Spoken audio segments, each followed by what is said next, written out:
Saturday morning, Chicago suburbs. A young couple opens their front door and finds a basket sitting on the porch. There's a little guy inside, looking up at them. Cuckoo, gaga.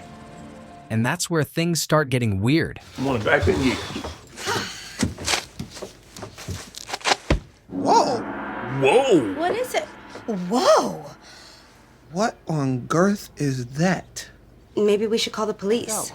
Because this little guy has a knife scar across his stomach, an 82nd airborne tattoo on his shoulder from a previous deployment in the Army, and a full set of grown man teeth. To understand how a married couple ended up adopting a grown criminal in a onesie, we gotta back up 2 days to a prison just outside the city. A guy named Calvin Sims is finishing his last set of pull-ups in the yard. Calvin's a known jewel thief and a respected face on the block. When he tells another inmate to count for him, the inmate counts. He's also 3 feet tall. The guards roll up and tell him his time's done. He grabs his stuff and walks out a free man. Waiting at the curb is his old partner Percy P., a wannabe rapper who's somehow even dumber than he looks. Percy gets so excited welcoming Calvin back that he opens the car door right into his face.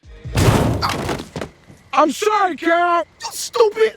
On the drive away from the prison, Percy spills the news. Their boss, a mobster named Mr. Walken, has lined up a job. There's a diamond, the Queen's Diamond, the centerpiece of a downtown jewelry store. Bring it back, and 100 G's. 100 G's?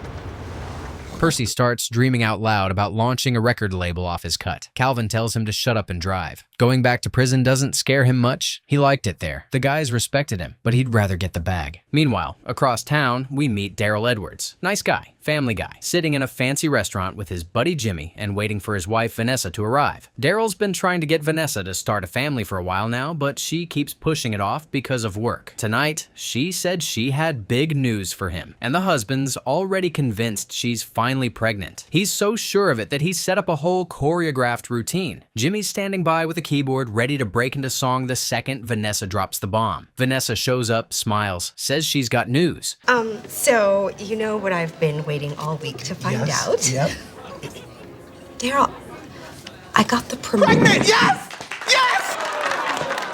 Jimmy launches into his number. Vanessa just stands there mortified. Turns out the news is a promotion at her job, not a kid. Everybody quiets down, Jimmy slinks back to his seat, and Daryl tries to be supportive while looking like he wants to disappear into the floor. Congratulations, I'm really proud of you. Cut to the jewelry store. Percy walks in carrying a duffel bag. Hey, yo, Gluteus, put the gun away. I ain't going back to jail. You understand? Ooh! I got a plan, yo. Now, would you trust the big man? Percy walks in carrying a duffel bag. Calvin's inside the bag. While the saleswoman is distracted by Percy pretending to be a record exec shopping for one of his artists, Calvin slips out, crawls under the display case where the diamond sits, drills a clean circle through the glass from underneath, and lifts the rock. Easy money. Until a customer's chihuahua gets loose, sprints across the floor, jumps into the duffel bag with him,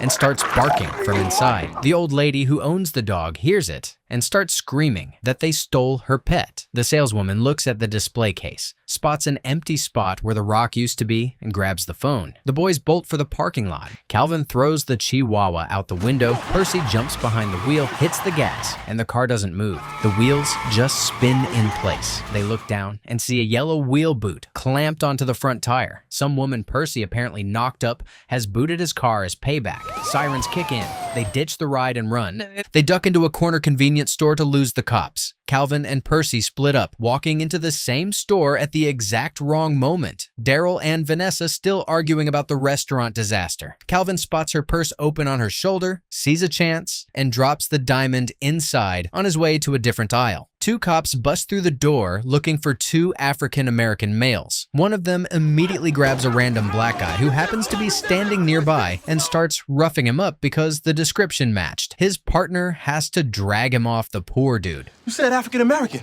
Yeah, but I said a mocha caramel color. He's like a Starbucks black decaf, maybe a little cream. Cops finally figure out their suspects bounced and leave. Once the coast is clear, the boys slip out of hiding and watch Vanessa walk off with a diamond in her purse. Not the plan, but the rock is still in play. They grab a cab and tail the couple home. The Edwards pull into their driveway and head inside, where they're greeted by her dad, a cranky old man everybody calls Pops. Who's the best dad in the whole wide world. I'm the best daddy in the whole wide world!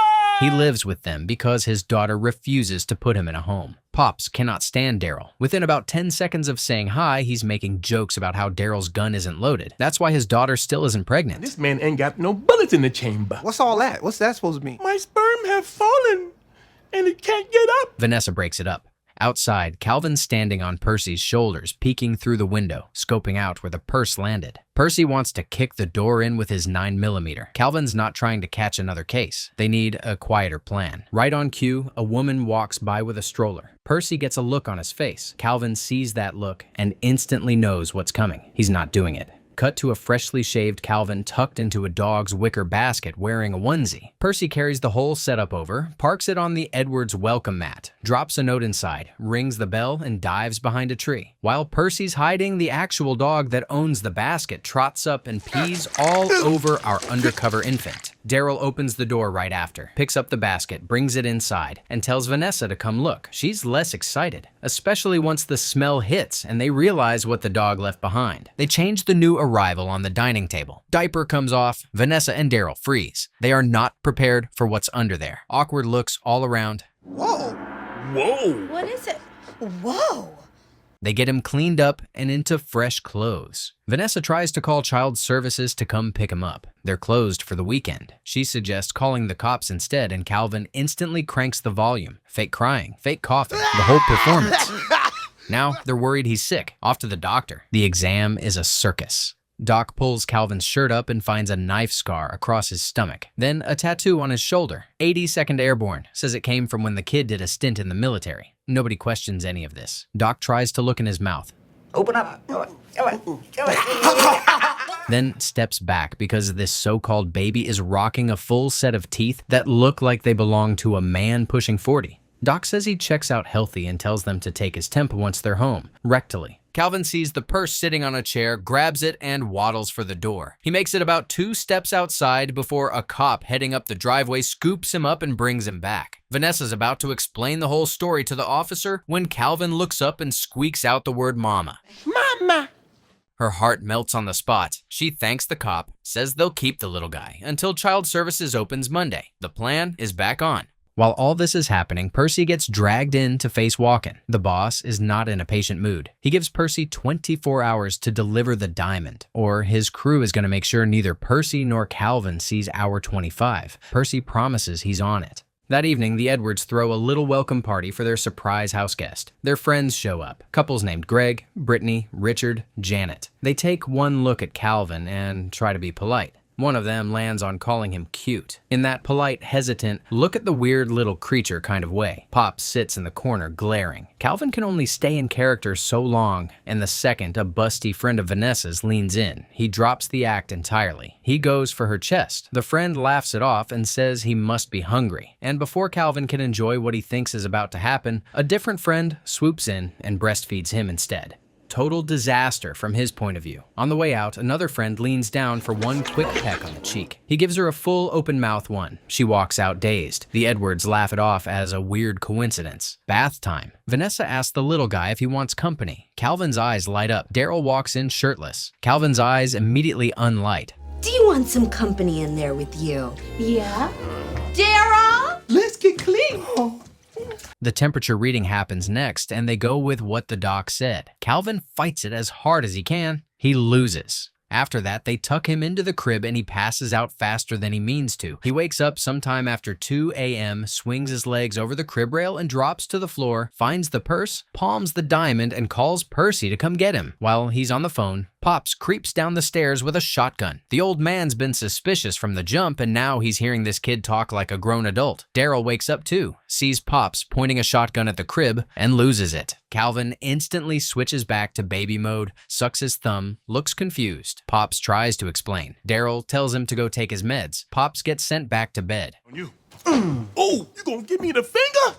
Daryl Allhart heads to the kitchen and warms a bottle of milk for the kid. He sits with him and talks about how he's going to be the kind of father he never had. Show him the park. Throw a ball around. The whole deal. Calvin actually starts feeling something. Nobody's ever talked to him like this. For a second, he's not thinking about the diamond at all. They drink their milk together. Vanessa watches from the doorway laughing because what Daryl just heated up is breast milk one of her friends left behind earlier. Later that same night, Vanessa and Daryl decide to take advantage of the quiet. Calvin's right there in the bedroom watching the whole thing happen through the slats of his crib. Come morning, Vanessa's glowing. She tells her husband last night was something special, especially the second round. Daryl looks confused. He doesn't remember a second round. Then they both look over and notice their house guest is curled up next to her in bed. Neither of them wants to think too hard about what that means. They just move on. Breakfast. Pops walks in, grabs the remote, kills the cartoons, flips over to the news, and there on screen is a segment about the diamond robbery, complete with mugshots, including Calvin's. The kid panics, starts shrieking, throwing his cereal, doing whatever it takes to get attention off the screen. Vanessa flips the channel back without ever looking up. The old man watches his suspect get away with it in real time. Then Calvin starts swiping food off his plate. Bacon, toast, whatever he can reach. Pops accuses him. Vanessa rolls her eyes and tells her dad to leave the kid alone. Pops has been starving in that kitchen for days at this point. He gives up and walks out, muttering. Vanessa heads off to work and leaves Daryl on dad duty. Daryl figures now's the moment to play hide and seek. I see you. Calvin snatches the purse, locates the diamond. Our boy's halfway to the door with the rock when he hears a car pull back in. Vanessa forgot her keys. He sprints back, drops Daryl onto the couch like he's just resting his eyes, slips the diamond back in the purse, and dives onto the floor with a toy. Vanessa grabs her keys, says they should hit the park for some fresh air, and leaves. At the park, Daryl drops a bag of sports equipment on the grass and tries to bond. Every single ball, bat, and toy plane somehow ends up nailing him directly in the crotch. After about the fourth shot, he gives up and goes to chat with Greg and Richard. Calvin runs the playground while he's gone. Within 5 minutes, he's got the local kids playing dice for their lunch money and charging admission to use the slide. Then Percy shows up out of nowhere, hisses at him from behind a bush. Calvin points him toward the diaper bag with the ducks on it. Problem is, every diaper bag in the park has ducks on it. Percy snags a random one and bolts. A bunch of moms see this strange grown man swiping diaper bags and start chasing him. He's gone. After all that, time to wrap. They head over to the parking spot and the little guy decides he's just going to steal it. He asks Daryl for the keys in his squeakiest baby voice. Daryl says no. Calvin stomps his foot. Daryl hands him a plastic bat. Calvin stomps harder. Daryl coughs up the keys. Our boy hops into the driver's seat and peels out of the parking lot. Daryl flags down a passing minivan and begs the driver to chase him down. The driver's a mom of like 5 kids who happens to be the worst person on earth to ask. She floors it, doing makeup, changing a diaper in the back seat, going about 100 while her kids scream. Daryl is actually fearing for his life at this point. Cops join the pursuit, sirens screaming. Calvin pulls a tight drift around a corner, almost loses it, then jams on the brakes and crashes into a barrier. Cops swarm the car, expecting to pull a suspect out. What they find is a tiny passenger strapped into the car seat, looking innocent. They figure the real perp ran. Daryl pulls up, scoops his son out of the wreck, and starts apologizing for putting him in danger. Calvin's not used to anybody worrying about him. The moment lands. Percy's back in front of Walken with the wrong diaper bag. Walken digs through it and finds nothing but dirty diapers. Strike 2. He gives Percy a little more time, but quietly tells his guys Bruno and Roscoe to tail him and waste both of them once the rock turns up. Next outing, Daryl brings the kid along to an NHL game with his buddies. Calvin spots an opening, fishes the rock from the carry-along, and almost gets caught. Daryl asks him what he's chewing on. The little guy pops the diamond under his tongue. Then, when Daryl reaches in to check, swallows it whole. To kill time, he yanks a beer out of the hands of a huge guy sitting next to them and chugs it. Then yells something filthy at the waitress who pours the next beer right over Daryl's head. Nice. Whoa! What did I do? The big guy notices his drink is gone, points at Daryl. Things are about to get ugly. 2 players on the ice slam into each other. The crowd loses it, and Calvin uses the chaos to chuck an ice-filled cup at a skater's head. The pissed-off player skates over, looks at the crowd. Everybody points at Daryl. The skater goes for him. Right then, Calvin actually steps in for his dad, launches himself at the player, and clamps his teeth onto the guy's ear like a tiny Mike Tyson. The skater shakes him off and stomps him. Calvin gets dragged home with a black eye. Daryl feels terrible about getting his kid into a fight, so the next day he throws together a birthday bash in the backyard. He even books an entertainer in a dinosaur costume, Rob Schneider in the rubber suit, just so you know. Calvin, bored to death, tells the dinosaur his act is garbage. But instead, you entertain snotty-nosed kids in a crusty blue dinosaur suit that smell like sweaty armpits and baby urine. Schneider, fresh out of rehab, breaks character and starts threatening him. I'd kick your ass. Oh, you so pathetic you need $4.50 an hour that bad? Come on, get your Calvin rips the tail off the costume and they brawl on the lawn.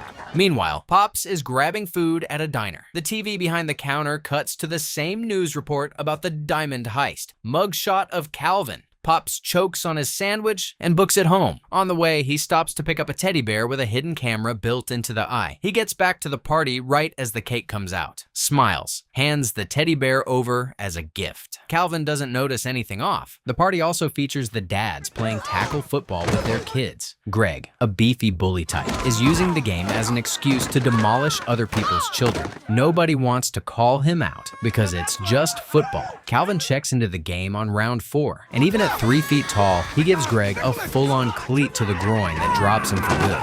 Richard's son crosses the goal line for the winning touchdown. Calvin saves the day. Cake time. Everyone sings happy birthday. Calvin starts tearing up and not one person in his life has ever sung anything for him. He looks around at this couple, at these friends, at this whole family thing he was supposed to be infiltrating, and he can't stop himself. He cries. Real tears. While the party's wrapping up, Percy rolls up to the front door demanding his son back. Daryl, still on a fatherhood high, decides he's not handing this kid over to the guy who tattooed him and gave him a knife scar. He punches Percy out and slams the door. Bruno and Roscoe are watching from across the street. They now believe Daryl is Calvin's partner and that he's holding the diamond. Once the party clears out, Calvin's got the rock stuck in his stomach. He sneaks into the bathroom and chugs a whole bottle of laxative. Within about 30 seconds, he's running for a toilet and not making it. He blows out the diaper right in front of everybody. Vanessa carries him upstairs to clean him up and finds the diamond. She freaks out, runs downstairs,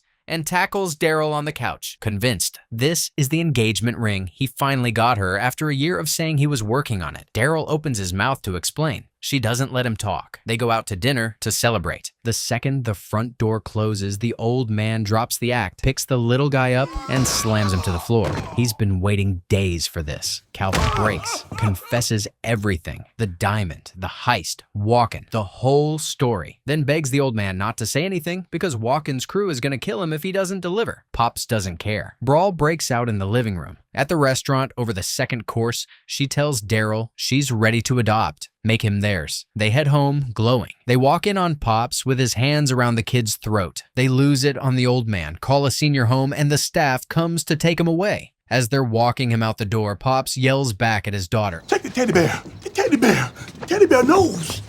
While Vanessa puts the kid to bed and locks herself in the bathroom crying, Daryl pulls the teddy bear apart and finds the camera. He plugs it into the TV, plays back the footage, the whole confession. He bolts upstairs to the bedroom, empty. The little guy's already in the wind, diamond in pocket. Calvin and Percy meet up, celebrate, count their cash early. Then Percy mentions one small detail. Walken thinks Daryl has the rock now. The enforcers are headed for the house right now. Calvin goes quiet. Percy says, forget those people. You don't owe them anything. But Calvin can't shake what Daryl said to him over that bottle of milk. He shoves Percy out the passenger door and turns back around. Bruno and Roscoe are already at the Edwards house, working Daryl over. Vanessa's out looking for Pops. Walken's running the show. Calvin slips in, plays baby long enough to get past them, then goes full mode. He clocks one henchman in the dark with a toy, and the guy doesn't even know who hit him. Daryl uses the distraction to break loose and runs. The bad guys split off. Calvin takes down Roscoe with a toy rocket launcher and a foam bat.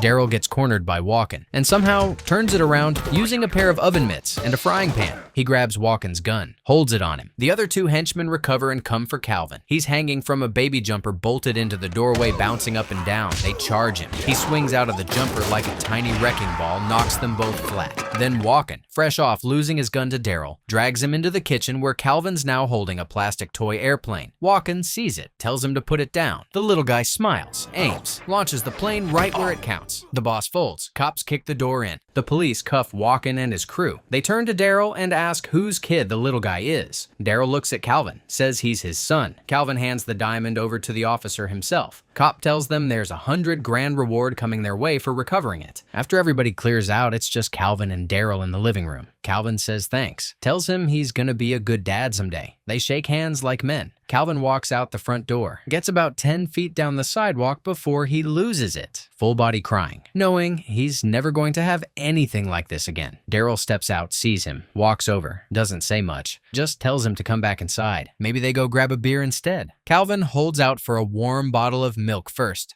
Cut to some time later. Daryl and Vanessa actually have a baby of their own now. Real one this time. The little man and the old man are down on the floor playing with the kid. The little man finally has a family. The old man finally has a grandkid. And the camera pans down to show the newest Edwards, who for some weird reason has the exact same face as Calvin. Roll credits. So that's little man. Quick honesty check in the comments. If a basket showed up on your porch with that guy in it, would you have spotted the tattoo, or would you have just signed the adoption papers like Daryl?